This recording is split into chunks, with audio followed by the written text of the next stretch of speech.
last week's episode of Sailor Moon Crystal, Sailor Moon was kissed by Sailor Uranus. That's right, Sailor Moon was kissed by another girl. And in this week's episode, we finally get to learn that she kind of liked it. That's right, ladies and gentlemen, this week's episode of Sailor Moon Crystal is filled to the brim with lots of ridiculous romantic entanglements. I will say that this week's episode really wasn't all that special to me. In the grand scheme of things, not really that much happened. But what did happen in this episode was still pretty important. Not only is there another member of the Witches 5 who's getting ready to go and do, guess what? Brainwash a lot of people to turn them into monsters, but we finally get to see Sailor Neptune and Sailor Uranus confront the Sailor Guardians as if they're getting ready to have a big team up with them. This is a very big moment and a long time coming, and I felt that the build-up to this was going to be a little longer, but I'm glad they're finally getting right to it. Especially because Usagi is constantly trying to figure out what is the deal with this Haruka dude slash chick.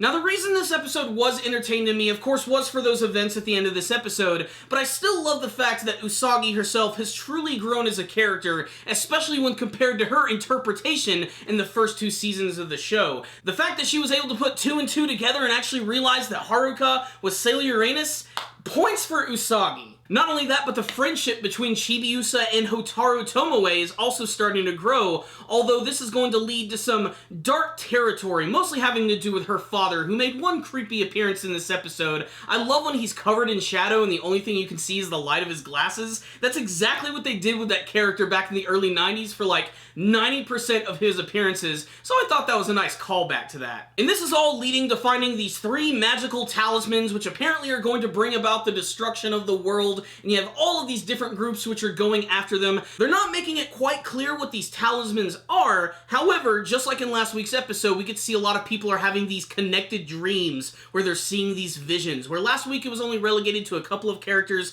now every single member of the Sailor Guardians has had this dream, and they know that something is not quite right. The main story in this week's episode is that a member of the Witches 5, who goes by the name of Mimete, is actually going to infiltrate the Mugen Academy. Apparently this is something that she's already done, and she's an accomplished pop idol of some kind, and she's going to be having this big concert for all of the students. And then you have Sailor Venus, who is of course completely obsessed with pop stars and decides to go and see this girl Mimete, who's going by the name of Hanyu, I believe, and when she actually goes into this concert, she actually turns herself into a boy. So there's lots of gender bending in this episode right here, not just from Sailor Uranus. And after seeing Sailor Venus do that, I'm convinced that maybe she's actually doing something like that as well. Maybe trying to make her seem a little more masculine outside of just not wearing earrings and wearing her Sailor Guardian outfit.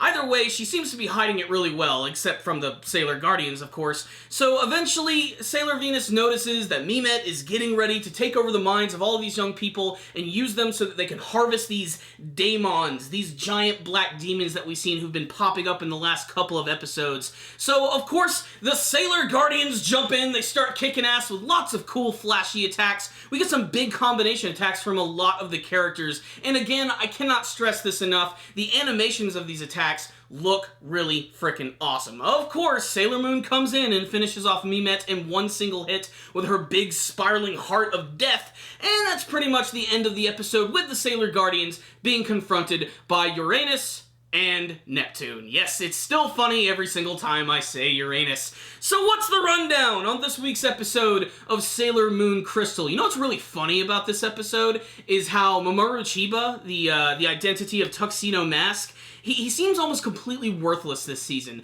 because there's this great scene at the end where all the Sailor Guardians come in, they all do their cool poses, and they get ready to fight against this woman, and then there's Tuxedo Mask, just sitting in the back, wearing his costume, and doing absolutely nothing. He was just a completely wasted character in this episode, and I just had to think it was funny in my head when I was seeing him standing there. He's like, oh, did I even really need to come? I just thought it was really funny. That being said, this was an okay episode right here. Basically more of the Monster of the Week style storytelling, where a villain comes in, tries to brainwash a lot of freaking people. They always try to brainwash people. Why is that like the #1 plan for all of the villains in Sailor Moon? Possession and taking over the minds of people for their own evil endeavors. I don't know why it always is but that's the way it goes down. At least it's accompanied by some good animation and some characters who actually have some life in them when compared to the first 2 seasons of the show. My god, they're doing such a better job with this season of Sailor Moon Crystal. It has truly made me reflect how bad those first 2 seasons were, and there was so much promise for it. I mean, this was effectively the big major reboot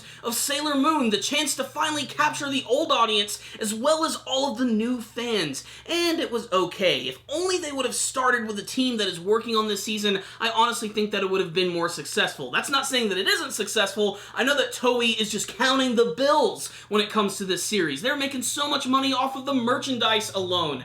But it looks like they're putting a little more tender loving care into this season right here, and it really shows. From the characters themselves to the animation moments, it's still pretty good. And there were some pretty decent developments in this episode, so despite the fact that barely anything happened, this was still a pretty good episode of Sailor Moon Crystal. Nothing mind-blowing and basically kind of an average episode, but one that all Sailor Moon fans should definitely check out. So I'm going to give this week's episode, that's right, a 3 out of 5. Fun average episode of Sailor Moon Crystal. Check it out, Sailor fans. You might see something you like. But if any of you guys did watch this week's episode of Sailor Moon Crystal, why don't you tell me what you thought about it in the comment section below. You guys are awesome! Thank you for watching this review. I really appreciate it. If you would like to, make sure to share the video with your friends, subscribe to the channel, follow us on social media, all that jazz, description box below, you know the drill. Thank you guys again for watching, and as always, stay dandy, baby!